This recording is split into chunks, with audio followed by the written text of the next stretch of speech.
Israeli historian says Zionism entering its last phase. This is a video of Ilan Pappe. I've talked about him before on my channel. Let's jump in and see what he has to say. This is just a short video on Al Jazeera channel on YouTube. Let's take a look.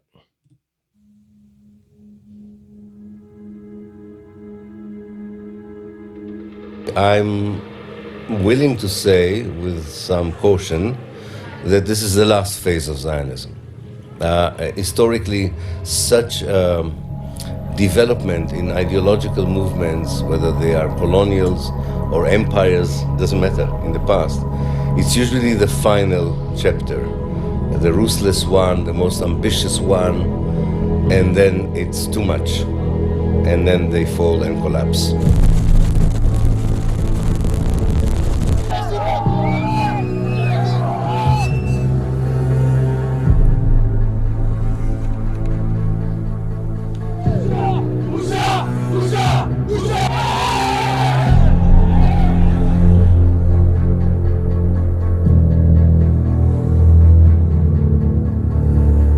When we say neo-Zionists, we mean, I think, that the old values of Zionism are now being more extreme in a far more aggressive form than they were before, trying to achieve in a short time what the previous generation of Zionists were trying to achieve in a much longer, more incremental, gradual way. So this is an attempt by a new leadership of Zionism to complete the work, if you want, that they started in 1948, namely of taking over officially the whole of historical Palestine and getting rid of as many Palestinians as possible.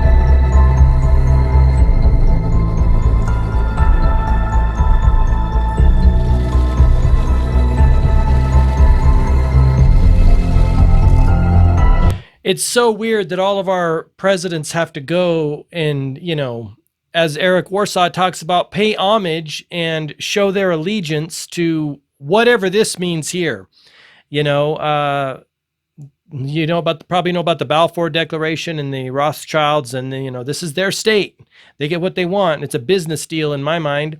It's a business deal between the West and the Rothschilds. Money runs this world. It always has. Ken O'Keefe says that financial system is the head of the snake. That's why these politicians do it. They only worship money, right? This is what the money asks them to do, so they do it. Pretend like this is some holy place over there where you've got to support, it's so weird now. You look at all these politicians in America, and they're so exposed, like who they are, what they are, who they really work for. And Americans are like, hey, why are you so concerned about that place in the Middle East and not about our country, our infrastructure, our homeless issue, our veterans, our social issues, our healthcare system? I mean, our financial system, the list goes on. And here they go over there and put the hand on this wall and pay homage. It's super weird. But I also see that, he's right about it becoming more extreme. I think as individuals go through life, you become more of what you are, right? You grow into what you are. This is why it's important to have kind of a clear vision of the person that you want to be, what you want to do in life, and the good you want to do in the world, so that you grow into that. If you don't, you could get off track. Let's continue this video.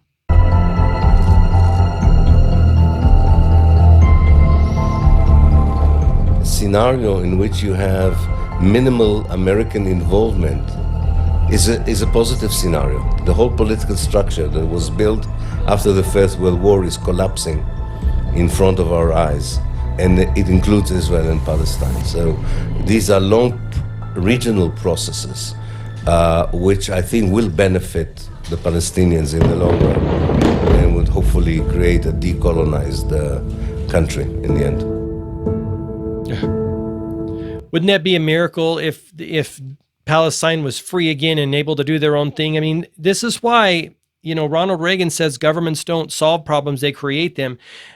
The British government, the US government, created this problem. Look at the death and destruction that they've done here. This is why when they come to me with the problem, I'm like, no, thank you, bro. Hard pass. I don't care what the problem is. Again, fix healthcare. Our healthcare system in the U.S. is the same or worse than it was. Super expensive.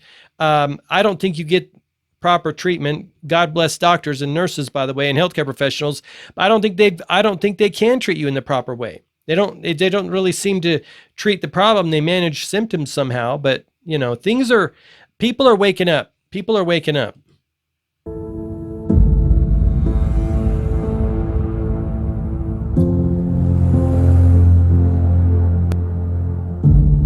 This is the product of a very indoctrinated society from the cradle to the grave. They can see dead Palestinian babies and say, good, very good. This dehumanization is part of the Israeli DNA and is very hard to confront just by giving them more information. There needs to be a fundamental reprogramming, so to speak. Wow, let's see what people are saying in the comments down here. I've been a Christian for 30 years. Going on pilgrimage to Israel has been a long time desire of mine. However, since the war began, I studied the conflict over the past 100 years for the first time in my life to understand the truth. Coupled with the videos from the war zone shared on social media, I have totally lost my appetite for that country. Now I even have a feeling of despise toward them. I hear that a lot. There's another video by Jimmy Dore. He talks about that as well. Evil never won. Evil will never win. Yep. As a Native American, I see what they're doing to these people. I'm just glad it can't last forever. I'm just glad the Zio wish will not be granted. Yeah, amen to that. Forget Russia. The real threat to America comes from Israel and the Israel lobby. Julian Assange, dude. Truth. Much respect to him. I've read his books. He's a brave man. The world can learn the truth about pre-1948 and after from his books. Yep. I've watched a bunch of his stuff too. He and Max Blumenthal have some fantastic videos. The Zionist as a movement and then the state of Israel, which emerged from that government, declared war on the Palestinian people. In that war, we saw ethnic cleansing, genocidal policies, and racial apartheid regime. Miko Peled, he's another incredible man doing, God's work, helping to get the Israelis out of there. The flagrant violations of humanity and justice can't last long. Long live Palestine. No, I think it is. People are waking up. As a South African, I can see my compatriots very resilient in their fight for the liberation of Palestine. You will swear we are blood brothers. People are relentless in their support for the Palestinian people. Zionism has been weakened. I hope so. Pappe is a very respected scholar around the world and has enlightened many. He's enlightened me, that's for sure. Let's hope so. Never again to Zionism. This is indeed an observation that I share and which I supported by numerous historical examples. Israeli committed SUI, I'm not going to say that word to get flagged, by doing to Gaza what the NAZIS did to Warsaw. Yeah. This short video has really upset the Zion troll. You know it. All right, there you go. Let me know what you think in the comment section down below. If you feel inclined to share it, please do it. Before I let you go, check out One Life, which is the system that I created to help you create the life that you want.